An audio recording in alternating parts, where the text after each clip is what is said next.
This is the Al-Maida Initiative, conversation without compromise.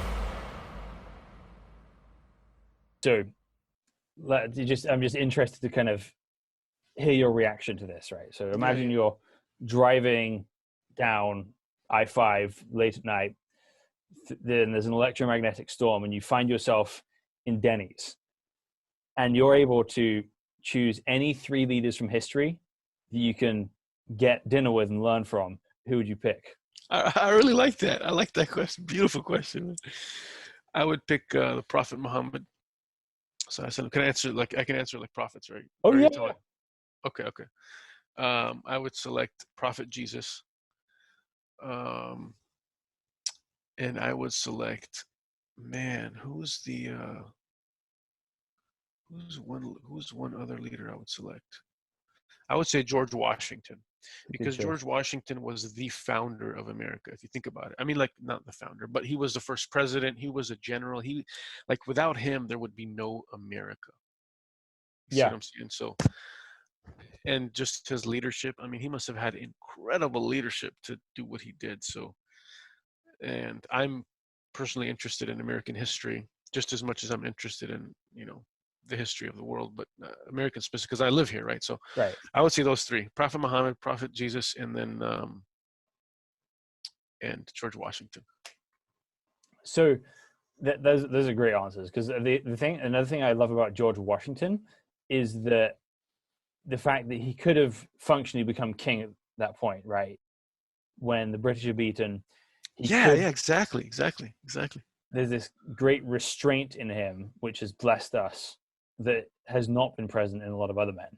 Yes. For me, I would. What are your 3? Mine's also Muhammad, actually. Oh, wow. Then it would be the Apostle Paul, and then Augustus Caesar. Really, you wouldn't sit down with Jesus? Well, I'm confident I'm going to meet Jesus at some point anyway. Okay. If we're thinking about that, then I mean, well, you said if you could have dinner with the 3. You didn't say if you're going to meet them in the future. Well, okay. So actually, to be fair, normally, almost every other time I ask that question, I'm asking it to other Christians. So I specifically asked them to exclude Jesus, because everyone will pick Jesus, so it makes the answers more predictable. Okay, got it. So say it again: Muhammad, and then who else? The Apostle Paul and Apostle Augustus Paul Caesar. And Augustus Caesar. So why would you want to talk to those 2? So I would actually just want to listen to Muhammad and Paul kind of push back against each other. Okay. And talk about religion and life in the world, because as a Christian, right, I don't fundamentally agree with everything Muhammad said, but I have to acknowledge him as a kind of brilliant man in a lot of regards. And then Augustus Caesar is just kind of the grandfather of modern civilization in a way, that he's really, if you think about city planning, police force, fire brigades, all sorts of things that are normal parts of life come from the reign of Augustus Caesar. Interesting. And a lot of common law as well. So because the Roman Empire has so much impact on law and government, and even, you go to Washington, D.C., you look at the architecture, what do you see? You see giant white columns and a golden eagle at the top of the Capitol building. And where does that come from? It comes from Rome. Wow, I didn't even know that. That's very insightful. I did not know that. And so almost every European leader or in culture has almost tried to copy that in some way. So even like Russia, right? So Germany, they had a Kaiser, which is Caesar. The Russians had the Tsar, which is Caesar.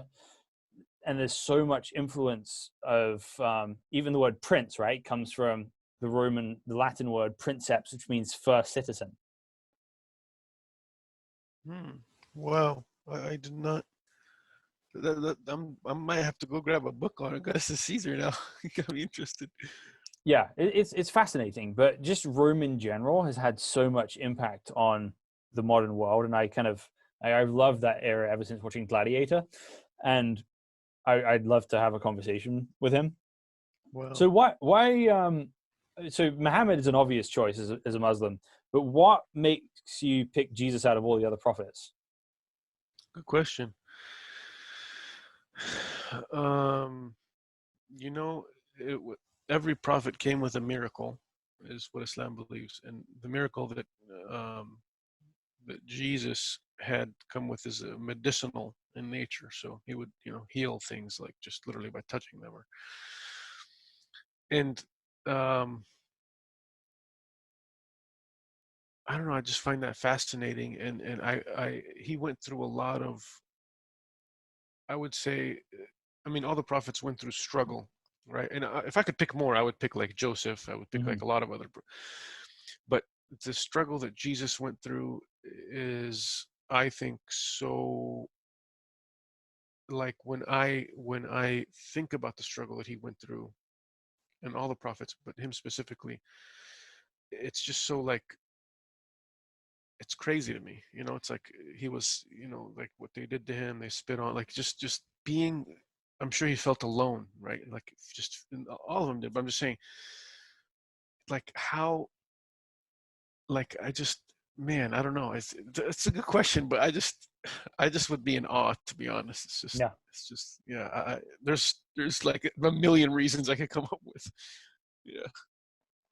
Well, it's interesting for the sort of history of leadership, because there's a huge impact of the life of Jesus on how we think through leadership, especially in the West as well. Mm-hmm.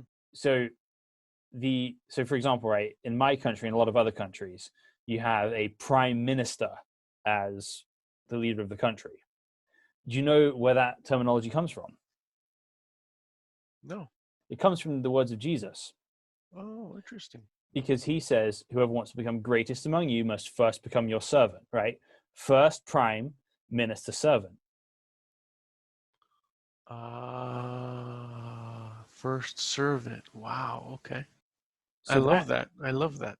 Right. So people have forgotten that at this point, because those words are really only used in politics. Yes. But the heart behind that is, you kind of have this Roman continuity, right? Everyone's trying to be Alexander the Great. Every European tyrant in history has tried to be Alexander the Great, somebody who's this great warrior, this great governor, and this great sort of thinker. Everyone's tried to be him. So you look at, and they're always trying to be like Alexander the Great, whether it's the Roman leaders, whether it's Hitler, whether it's Napoleon, all of them are inspired by Alexander the Great. The time that starts to shift in European history, and in a way that actually impacts politics, is about 500 years ago, when you have something called the Protestant Reformation.